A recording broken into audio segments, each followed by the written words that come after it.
Hello, good morning. Durga Pal ma'am की class में आप सबका स्वागत है। Morning class, welcome back to Durga Pal ma'am's class. आज की क्लास में हम पढ़ने जा रहे हैं क्लास 5 की वीणा से न्याय की कुर्सी। सेकंड चैप्टर है ये, न्याय की कुर्सी। बहुत ही सुंदर इंटरेस्टिंग स्टोरी है ये। मैंने भी अपने बचपन में अपनी क्लास में पढ़ी थी और आज इतने साल बाद भी इसको आपके पाठ्यक्रम में लिया गया है। इसका मतलब है कि कहानी बहुत ही खूबसूरत है। तो चलिए शुरू करते हैं। न्याय की कुर्सी पार्ट 2 वीणा से क्लास 5 के लिए। उज्जैन की प्राचीन और ऐतिहासिक नगरी के बाहर एक लंबा चौड़ा मैदान था। तो ये जो कहानी है वो उज्जैन शहर की है।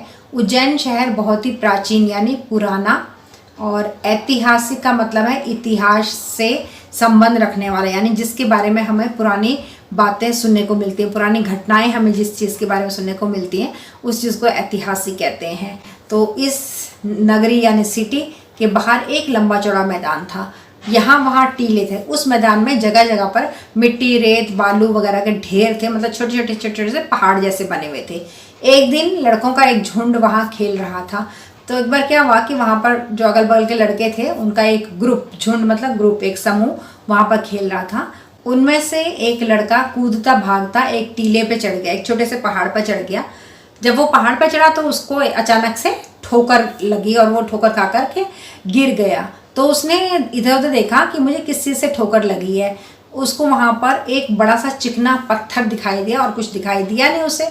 तो वो उठ गया और अपने मित्रों को बुला करके उसने वो शिला अपने दोस्तों को दिखाई। अपने दोस्तों को उसने बुलाया और उनको वो शिला यानी बड़ा सा पत्थर दिखाया। फिर शान से उस पर बैठ कर के बोला कि ये ना मेरा सिंहासन है। सिंहासन यानी जिस राजा जिस कुर्सी पर बैठते हैं उसे सिंहासन कहते हैं। तो उसने कहा ये मेरा सिंहासन है और मैं राजा हूँ और तुम सब मेरे दरबारी हो। दरबारी मतलब जो राजा के दरबार में मंत्री वगैरह कर्मचारी होते हैं उन्हें दरबारी कहते हैं।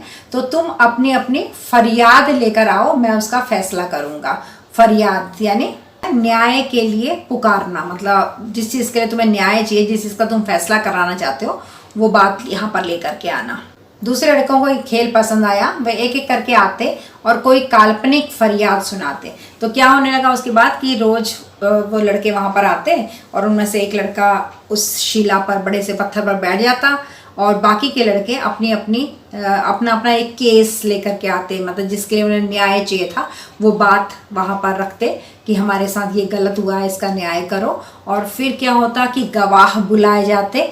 ऐसे बच्चे को बुलाया जाता जो ये कहता कि हाँ मैंने आंखों से देखा है इस बात को। तो गवाह बुलाया जाता और उनकी गवाही ली जाती। गवाह और गवाही का मतलब है कि सच बोल करके किसी बात की पुष्टि करना कि हाँ ये बात हुई है, उसे कहते हैं गवाही। तो वो व्यक्ति जो सच बोल करके पुष्टि करता है उसे गवाह कहते हैं। तो इस तरह से गवाह को बुलाया जाता, उससे बात पूछी जाती। उसके बाद जो राजा बना हुआ लड़का था वो कुछ क्रॉस क्वेश्चनिंग करता, एक दो सवाल पूछता, एक दो बातें पूछता उनसे और फिर अपना फैसला सुना देता। इस खेल में उनको इतना आनंद आया, आनंद मतलब इतना मज़ा आया उन लोगों को कि वो रोज़ रोज़ वही खेल खेलने लगे। वहाँ पर शिकायतें लाई जाती, शिकायतें सुनी जाती और अपराधी पेश किए जाते। अपराधी मतलब जिन लोगों ने गलत काम किए हैं, जिनके ऊपर दोष लगाते थे दूसरे की इसने मेरे साथ गलत किया, तो उनको पेश किया जाता। उनके बयान लिए जाते। बयान यानी उनसे पूछा जाता कि आप क्या कहना चाहते हो बताओ। उनके बयान लिए जाते। फिर शिला पर उस बड़े वाले पत्थर पर बैठा हुआ लड़का अपना फैसला सुना देता। अब क्या हुआ, धीरे धीरे ये बात इधर उधर फैलने लगी। लोग लड़के की न्याय बुद्धि की चर्चा करने लगे। धीरे धीरे बात फैलने लगी कि ऐसे ऐसे वहाँ पर बच्चे खेलते हैं, एक बच्चा वहाँ पर शिला पर बैठता है और वो सबका न्याय करता है। तो वो जिस तरह से न्याय कर रहा था, जिस तरह से अपना फैसला सुना रहा था, उसकी चर्चा लोगों में होने लगी कि वो तो बहुत बढ़िया न्याय करता है, बिल्कुल सच का साथ देता है, बिल्कुल अच्छा न्याय करता है। उसकी बुद्धि, उसके दिमाग की भी चर्चा होने लगी कि बड़ा समझदार लड़का है, बड़ा बुद्धिमान लड़का है। और लोग कहने लगे कि भाई हो ना हो उस लड़के में कोई दैवी शक्ति है, यानी कि माता रानी की कृपा है, उस पर देवता की, भगवान की कृपा है, भगवान ने उसको शक्ति दी है जो वो इतना अच्छा न्याय करता है। एक दिन दो किसानों के बीच जमीन को लेकर झगड़ा हो गया। किसानों को अपने खेतों को लेकर के उनके बीच में कोई झगड़ा हो गया। मामला बड़ा गंभीर था, मतलब कि समस्या कुछ ज़्यादा ही बड़ी थी, सीरियस मैटर था उनका। तो टीले वाले लड़के की इतनी चर्चा थी कि वे लोग राजा के दरबार में जाने की बजाय उसी टीले वाले लड़के के पास चले गए। ये राजा के पास नहीं गए कि हमारा फैसला दो, उस लड़के के पास आ गए और उसको अपने झगड़े के बारे में बताया। लड़के ने बड़ी गंभीरता से, एकदम सीरियस हो गए, गंभीर हो गए, धीर गंभीर मुद्रा में दोनों किसानों की उसने बात सुनी, उनके बयान सुने। उसके बाद उसने जो फैसला दिया, उन दोनों पक्षों की बात सुनने के बाद उसको सुनकर तो सभी हैरान रह गए। दंग का अर्थ है हैरान रह जाना। उस दिन के बाद से तो नगर के सभी लोग अपनी फरियाद लेकर के यहीं पर आने लगे। अब राजा के दरबार में कोई जाता ही नहीं था। फरियाद मतलब न्याय के लिए गुहार लगाना, न्याय के लिए पुकारना कि हमारा न्याय करो, उसको कहते हैं फरियाद। अपने अपने केस लेकर के, अपने अपने समस्याएं लेकर के वहां पर आने लगे। ऐसा कभी नहीं हुआ कि लड़के के फैसले से उन्हें संतोष ना हुआ। जो भी लोग वहां पर लेकर आते अपना फैसला, वो समस्या अपनी लेकर आते, उस समस्या का जो भी वो लड़का फैसला करता था ना, वो कभी ऐसा नहीं हुआ कि उसका फैसला किसी ने कहा गलत है भाई, हम तो इससे संतुष्ट नहीं, हम नहीं मानते इस फैसले को। कभी ऐसा हुआ ही नहीं। सब संतुष्ट होते कि हाँ ये बिल्कुल सही फैसला है और सब उस फैसले को मान भी लेते थे सबके सब। धीरे धीरे क्या हुआ कि ये बात राजा के कानों तक पहुंची। उसको बड़ा गुस्सा आया। उसने कहा अच्छा, उस छोकरे की ये मजाल कि अपने को मुझसे ज्यादा अच्छा वो जज, न्यायकर्ता यानी जज, मुझसे भी ज्यादा अच्छा न्यायकर्ता समझ रहा है, जज समझ रहा है वो। मैं इन किस्सों में विश्वास नहीं करता हूं, मैं खुद जाकर देखूंगा कि बात क्या है। ऐसा कहकर राजा अपने लाव लश्कर का मतलब होता है अपने सैनिक भी, हथियार भी, घोड़े, गाड़ी जो भी था उसके पास, सब लेकर के पूरा एक बहुत बड़ा समूह लेकर के वो चल दिया। वो जा करके उस मैदान में पहुंचा जहां लड़के अपना वही वाला प्रिय खेल खेल रहे थे। बड़ी देर तक राजा उनका खेल देखता रहा। वो स्तंभित रह गया, हैरान रह गया बिल्कुल। उसने अपने मंत्री से कहा, लड़का सचमुच में बहुत बुद्धिमान है, ये तो बहुत समझदार लड़का है। इतनी छोटी सी उम्र में इतनी बुद्धि का होना आश्चर्य की बात है। बड़ी हैरानी की बात है कि ये लड़का इतनी छोटा है, इतनी उम्र में ये, और इतनी समझदारी की बातें कर रहा है, इतना बढ़िया न्याय कर रहा है, सबकी बातें सुन रहा है, गवाह को बुला रहा है, सब कुछ बड़े बढ़िया तरीके से कर रहा है। इसकी न्याय बुद्धि के आगे तो बड़े बड़ों को लोहा मानना पड़ेगा। लोहा मानना यानी हार मानना, तो ये एक मुहावरा है। तो राजा ने कहा कि इसका दिमाग बहुत तेज है, ये बहुत समझदार है, और इसकी जो बुद्धि है ना, जो दिमाग है, उस दिमाग के आगे तो बड़े बड़े लोग फेल हो जाएंगे, इसके पास इतना अच्छा दिमाग है। उसी समय किसी ने राजा को बताया कि लेकिन महाराज, जो लड़का रोज फैसला करता है ना, वो लड़का तो बीमार हो गया है। आज उसकी बीमारी के कारण आज इस टीले पर, ये पत्थर पर जो लड़का बैठा हुआ ना, ये दूसरा लड़का है, ये नया लड़का बैठा है। मतलब रोज जो फैसला करता है, जिसके बारे में हमने इतनी चर्चा सुनी है, वो लड़का तो आज बीमार है, आया नहीं खेलने के लिए। ये दूसरा लड़का है जो आज फैसला कर रहा है। तो यह तो और भी आश्चर्य की बात है। अब राजा बोला ये तो बहुत और ज्यादा हैरानी की बात है। पहले तो यही हैरानी की बात थी कि एक लड़का पत्थर के ऊपर बैठकर इतना बढ़िया न्याय कर रहा है, इतने बड़े बड़े लोगों के मुकदमे वो सुलझा दे रहा है, यही बड़ी हैरानी की बात थी। लेकिन अब जब तुम ये बता रहे हो कि वो लड़का तो बीमार है, ये दूसरा लड़का है, तो फिर तो ये तो और हैरानी की बात है कि सारे के सारे लड़के तो एक जैसे समझदार नहीं हो सकते हैं। इसका मतलब क्या है, हो ना हो पत्थर की इस कुर्सी में ही कोई चमत्कार है। चमत्कार का मतलब है कोई अद्भुत बात, नॉर्मल से हट करके जो बात होती है उसे चमत्कार कहते हैं। मैं इसकी जांच करूंगा, अब मैं इसके बारे में पता लगाऊंगा कि क्या बात है।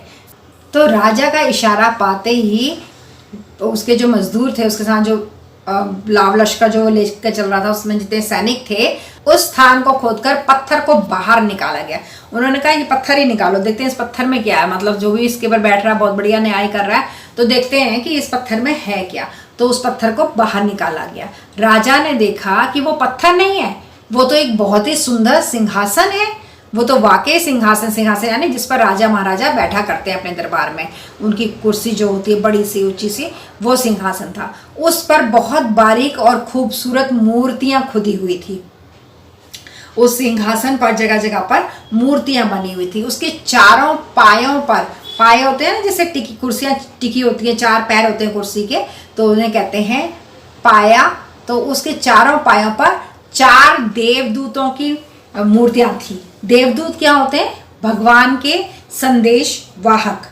भगवान के दूतों को देवदूत कहा जाता है। स्वर्ग से जो दूत उतर के आते हैं उन्हें कहते हैं देवदूत। तो उन 4 पैरों पर 4 देवदूतों की मूर्तियां बनी हुई थी।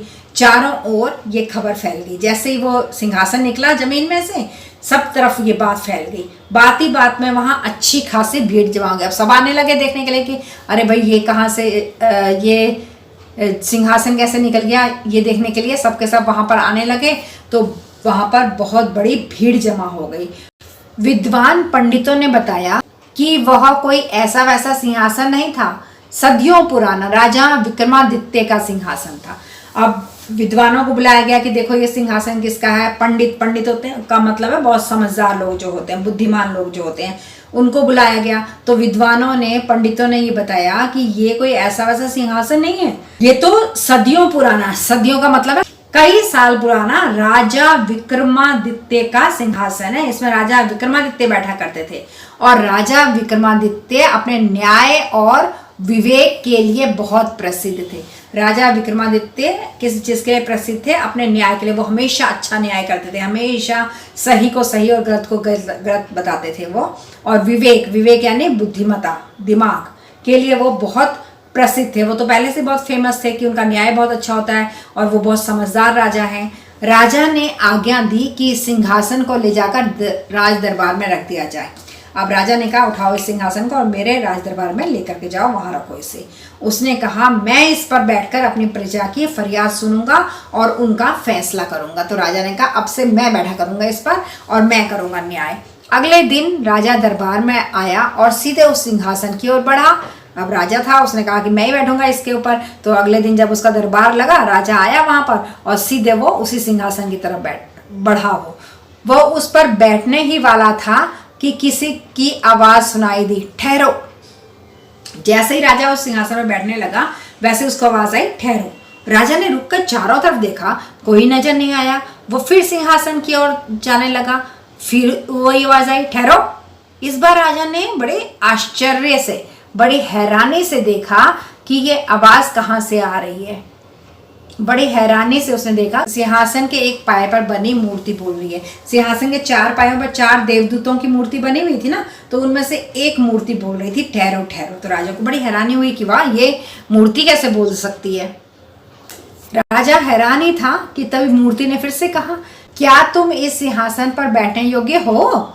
क्या तुम्हें पूरा विश्वास है कि तुमने कभी चोरी नहीं की है? राजा ने लज्जा से सिर झुका लिया।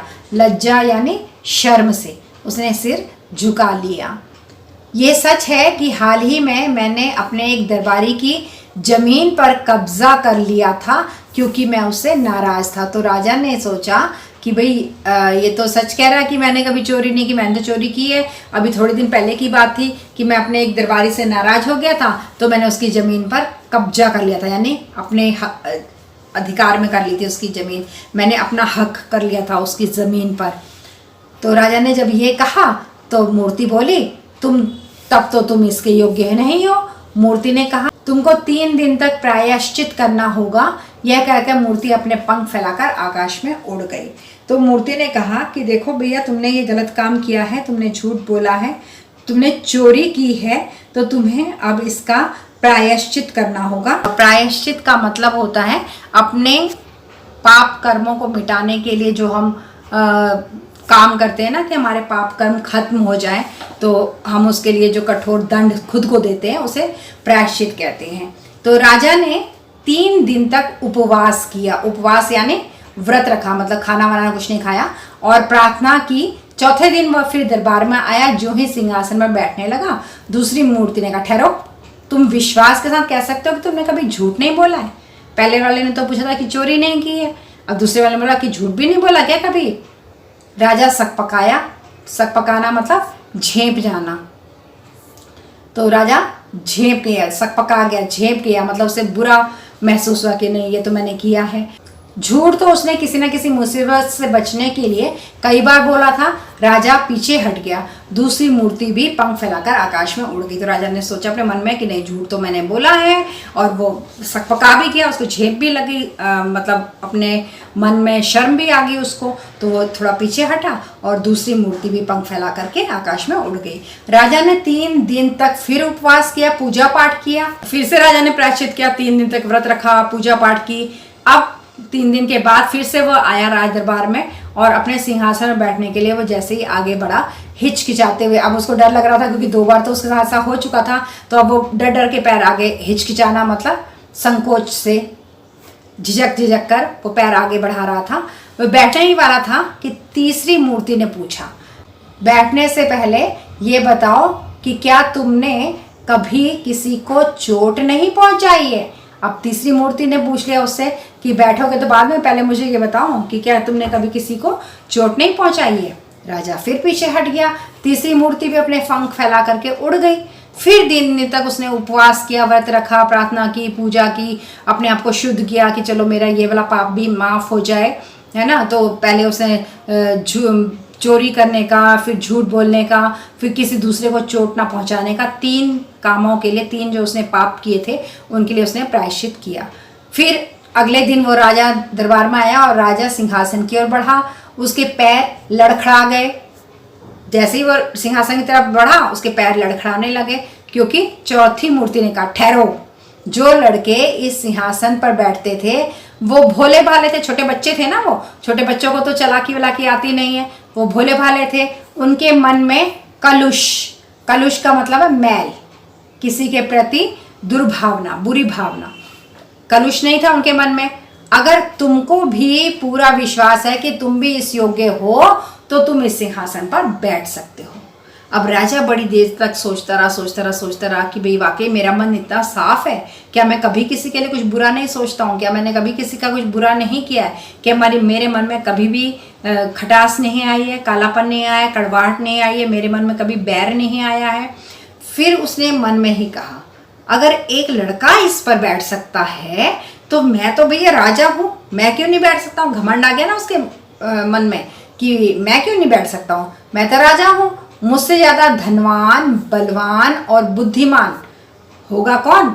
मेरे से ज़्यादा पैसा, धनवान किसी के पास मेरे से ज़्यादा पैसा नहीं होगा, बलवान जितनी फोर्स मेरे पास है, आर्मी मेरे पास है, मेरे पास सेना है पूरी, इतना बल किसी के पास नहीं होगा।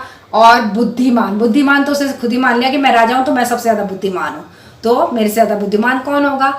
मैं अवश्य इस सिंहासन पर बैठने योग्य हूँ। ये राजा ने अपने मन में सोच लिया कि मैं ही बैठ सकता हूँ। उसने ये नहीं सोचा कि वाकई क्या मेरे मन में किसी के प्रति कभी बुरी भावना नहीं आई, मैं वाकई से बैठने योग्य हूँ, नहीं, उसने घमंड में सोचा। अब राजा ये सोच करके बड़े घमंड से और बड़े दृढ़ मतलब मजबूत कदमों से कि नहीं, मैं ही हूँ इसका हकदार, क्योंकि मैं राजा हूँ, सबसे ज़्यादा पैसे वाला हूँ, सबसे ज़्यादा सेना मेरे पास है और मैं ही सबसे ज़्यादा बुद्धिमान हूँ, तो मैं ही इस पर बैठ सकता हूँ। ये अपने मन में खुद ही उसने विश्वास कर लिया और बड़े ठोस कदमों से वो आगे बढ़ा। लेकिन उसी समय चौथी मूर्ति ने अपने पंख फैलाए और सिंहासन को लेकर ही आकाश में उड़ गए। तो ये कहानी लिखी है लीलावती भागवत ने। तो क्लास 5 के बच्चों, ये थी आपके लिए कहानी न्याय की कुर्सी, जो विक्रमादित्य की कुर्सी है। बहुत ही सुंदर कहानी है जिसमें ये कहा गया है कि जो भी न्याय की कुर्सी पर बैठे, जो भी जज की कुर्सी पर बैठे, जो भी किसी का फैसला सुनाए, उसका मन बिल्कुल साफ होना चाहिए, वो खुद पापी नहीं होना चाहिए, उसने कभी चोरी ना की हो, झूठ ना बोला हो, किसी दूसरे को उसने नुकसान ना पहुंचाया हो, वही व्यक्ति सच्चा न्याय कर सकता है। और हमारे देश में तो ऐसा मिलना बहुत मुश्किल है। जो न्याय की कुर्सी पर बैठे हैं वो खुद ही कितने बड़े चोर हैं, तो कैसे न्याय मिलेगा हम लोगों को। आप लोग इस देश के आने वाले भावी नागरिक हो, इस देश को आपने चलाना है, इसलिए आपके पाठ्यक्रम में इस कहानी को संकलित किया गया है, लिया गया है, इस कहानी को रखा गया है ताकि आप लोगों को ये शिक्षा मिल सके कि कभी भी अगर न्याय करना, अगर न्याय बड़े लेवल का ही नहीं होता है कि कोर्ट है, जज हैं, वकील हैं, वही न्याय करना है। न्याय कभी कभी आपस में भी होता है, न्याय कभी कभी अपने घर में भी होता है, अपने दोस्तों के बीच में भी होता है। छोटी सी बात को लेकर के ही अगर आपको न्याय करने की ज़रूरत कभी पड़ जाए तो हमेशा सच का साथ देना, कभी भी मन में किसी के प्रति बैर भाव नहीं रखना, कभी भी चोरी नहीं करना, झूठ नहीं बोलना, कोई पाप नहीं करना और न्याय करते वक्त हमेशा सच का साथ देना, चाहे आपको कितना ही बड़ा नुकसान क्यों ना भुगतना पड़े उसके बाद। तो ये कर्म हमेशा सबको अपने अच्छे करने चाहिए। इसी अच्छे कर्म से ही हम अच्छे इंसान भी बनते हैं और हमारा भविष्य भी सुधरता है। जो जैसे हम कर्म करेंगे वैसा हमें भविष्य मिलेगा। तो हमेशा अपने कर्मों को अच्छा रखना चाहिए, ये इस पाठ से शिक्षा मिलती है। और इस पाठ को लिया कहाँ से गया है, देखिए यहाँ पर लिखा हुआ है, राष्ट्रीय पुस्तक न्यास से प्रकाशित स्वर्ग की सैर तथा अन्य कहानियाँ, स्वर्ग की सैर तथा अन्य कहानियाँ नाम की एक किताब है जो प्रकाशित हुई थी। राष्ट्रीय पुस्तक न्यास ने उसे प्रकाशित किया था। उस किताब में से इस कहानी को लिया गया है आपके लिए। तो इसका मकसद यही है, इसका उद्देश्य यही है कि आप बच्चों के अंदर ये बात अभी से पैदा कर दी जाए कि सच का साथ देना चाहिए हमें, न्याय हमेशा निष्पक्ष होना चाहिए। अपने दोस्त को देख करके, अपने दोस्त का मुंह देख करके न्याय नहीं करना चाहिए। तो उम्मीद करती हूँ आपको कहानी समझ में आ गई होगी, अच्छी भी लगी होगी। दुर्गा पाल मैम के ये तरीके से कहानी को पढ़ना, सुनना और इसका आनंद लेना मज़ा आया होगा। कर दीजिए अब 4 काम। पहला है लाइक के बटन को दबाना, दूसरा है अपने 2 दोस्तों के साथ इस वीडियो को जरूर शेयर करना, तीसरा है प्लीज़ दुर्गा पाल मैम की क्लास को सब्सक्राइब जरूर कर लें, क्योंकि आप अगर सब्सक्राइब नहीं करेंगे, अपने दोस्तों से सब्सक्राइब नहीं कराएंगे तो मैं बहुत दिनों तक वीडियोस नहीं बना पाऊँगी। मुझे वीडियोस बनाने के लिए कम से कम 1000 सब्सक्राइबर तो चाहिए ही चाहिए। तो आप प्लीज़ मेरे अपना योगदान दें, सहयोग करें मुझे, और आप खुद भी सब्सक्राइब करें, अपने मम्मी पापा से सब्सक्राइब करा लें, पड़ोसियों से करवा लें, अपने दोस्तों से करवा लें। तो सब्सक्राइबर जरूर बढ़ाएं। और चौथा है बेल आइकन को दबा दें। आपकी क्लास का अगला पाठ जब मैं डालूं तो आपको तुरंत पता चल जाए कि हमारी क्लास का पाठ आ गया है और आप आकर इस तरह से बढ़िया तरीके से कहानी को सुन लें। तो अब चलते हैं, मिलेंगे इसी पाठ के प्रश्न उत्तर के साथ अगली वीडियो में। तब तक के लिए tata, bye bye and love you all. Thanks for attending Durga Pal Ma'am's class. Please like, share, subscribe and don't forget to leave a lovely comment. Thank you.